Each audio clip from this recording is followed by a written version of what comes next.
उत्तमम सत्संग में एक शब्द का प्रयोग होता है दादा का, माँ का। कहते हैं कि सबको माँ कहना और दादा कहना ये बहुत प्रचलित है। आज आइए हम लोग जानते हैं कि माँ ही क्यों कहा जाता है और दादा ही क्यों कहा जाता है। बहुत लोगों का मन में ये प्रश्न होगा कि जो नामदान देते हैं उनको हम दादा कहते हैं, तो ये कैसा है, यहाँ पे गुरुकरण की कैसी व्यवस्थाएं हैं। ये व्यवस्थाएं तो बड़ा अलौकिक हैं और ये तो हमें समझ में नहीं आ रहा है।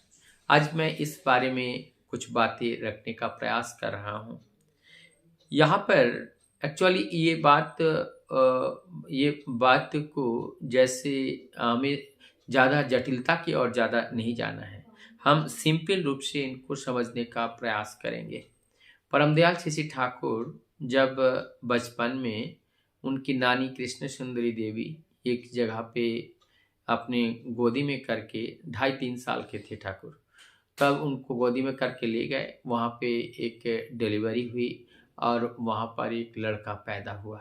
तो जब लड़का पैदा हुआ तो वही छोटा सा बालक कह रहे हैं कि एक नारी मतलब नारी और उनसे एक लड़का पैदा हुआ, तो इसका मतलब ये नारी जो है ये जननी है, यही जननी है क्योंकि ये जन्म देती हैं और इनसे ही पुरुष भी जन्म लेते हैं और स्त्री भी जन्म लेते हैं।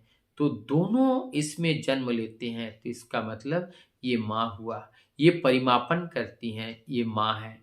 तो बहुत सम्मानीय है। माँ का तो श्रद्धा करना चाहिए क्योंकि माँ का आसन सबसे ऊंचा होता है। इसलिए ठाकुर जी ने सत्संग जगत में समस्त नारियों को माँ कहकर पुका जाता है, क्योंकि जब तक मातृभाव हमारे अंदर नहीं आती है तब तक साधना में हम प्रवेश नहीं कर सकते हैं। मातृभाव हमें आना चाहिए। रामकृष्ण परमहंसदेव ठाकुर जी कहते हैं कि अगर तुम्हें नारियों को देखकर तुम्हारे अंदर मातृभाव उत्पन्न नहीं हो रहा है, तुम्हारे अंदर कामभाव उत्पन्न हो रहे हैं, तो तुम नारियों का मुख दर्शन करने लायक नहीं हो। तुम नारियों के संस्पर्श में मत जाओ। तो यहाँ पर भी ठाकुर जी यही बात को दोहराते हुए ठाकुर जी कहते हैं कि ये जो नारी है, माँ जगत है, मातृ जगत है, ये मातृ जगत उच्च जगत है, श्रद्धा का जगत है। जब तक हम माँ को समझेंगे नहीं, और माँ शक्ति रूपिणी है, और उस शक्ति को जब तक हम समझेंगे नहीं तो हमारे अंदर उस शक्ति का जागरण नहीं होगा। अगर हम शक्ति का जागरण किए बिना हम जगत में कोई कार्य कर नहीं सकते हैं। तो शक्ति का जागरण यदि करना है तो मातृ रूप को हमें जीवन में जानना होगा, और मातृ रूप जान लेने से फिर जो है हमारे अंदर शक्ति की कोई कमी नहीं आती है। और यहाँ पर ये थी माँ की बात, और दादा की बात जहाँ तक आती है, दादा से पहले मैं गुरु की बात मैं करूँ।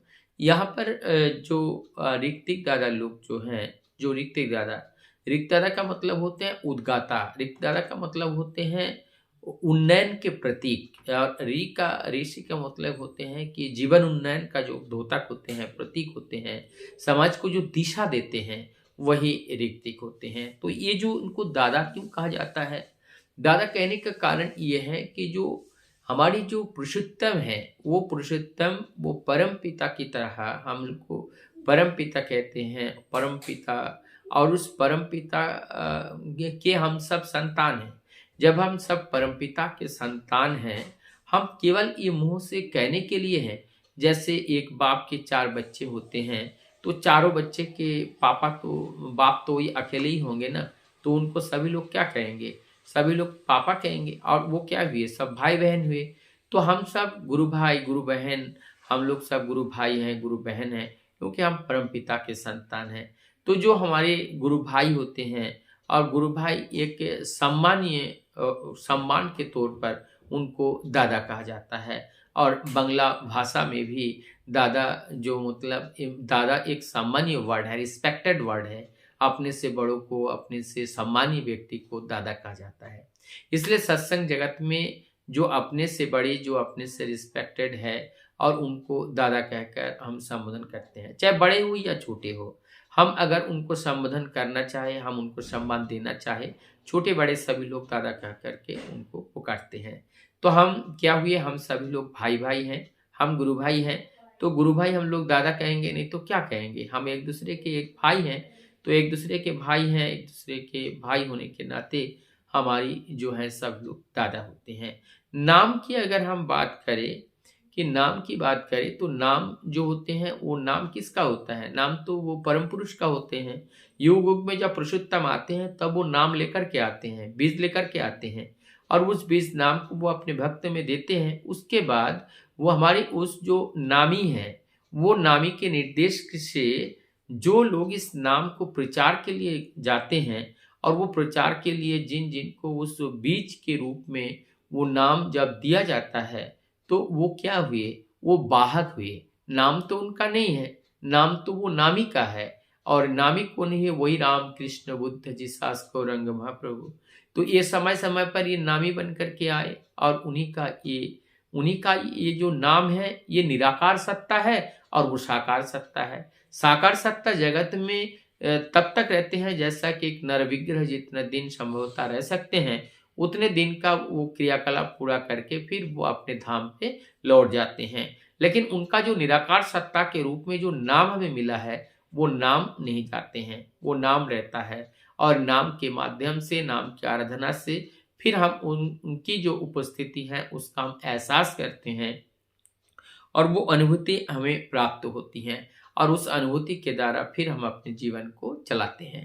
तो ये जो हमें दादा कहना, दादा कहकर पुकारना, दादा कहकर जानना, एक्चुअली हम जिसे जो लोग हम जानते नहीं हैं उनके लिए ये असुविधा बोध होता है, लेकिन जैसे हम जान जाएंगे तो ये किसी भी तरह का असुविधा का बोध नहीं होगा, क्योंकि ये भाषा का थोड़ा हेरफेर है, इसीलिए यहाँ पर ऐसा समझा जाता है। तो जो बात हम अभी कर रहे थे, गुरु जो होते हैं जो हमें अंधकार से प्रकाश की ओर ले जाए, वही तो हमारी गुरु हैं।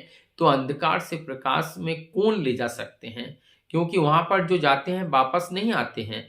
तो कौन वापस क्यों नहीं आते हैं, क्योंकि वो जो होते हैं त्रिगुणी होते हैं और त्रिगुण से रहित जो व्यक्तित्व होगा, और त्रिगुण से रहित व्यक्तित्व कौन है, एक भी ढूंढ करके भी नहीं मिलता है।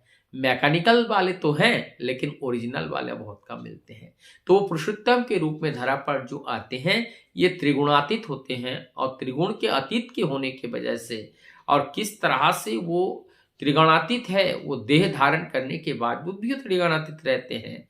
तो इसीलिए उन्हीं के शरण में जब हम जाते हैं तब हम चक्रव्यूह के उस रहस्य को जान सकते हैं जिन्होंने चक्रव्यूह को भेद किया है, चक्रव्यूह को पार किया है। जिन्होंने चक्रव्यूह को पार ही नहीं किया वो हमें उस चक्रव्यूह को पार करने का विद्या कैसे सिखाएंगे। तो इसीलिए ये सब नाम दाता है, ये नाम दाता है, लेकिन ये भरता नहीं है, ये करता नहीं है, ये करता नहीं है, ये नाम दाता है। तो नामदाता कभी गुरुजन हो सकते हैं लेकिन वो सदगुरु नहीं हो सकते हैं। नाम के जो नामी है वही एकमात्र सदगुरु है।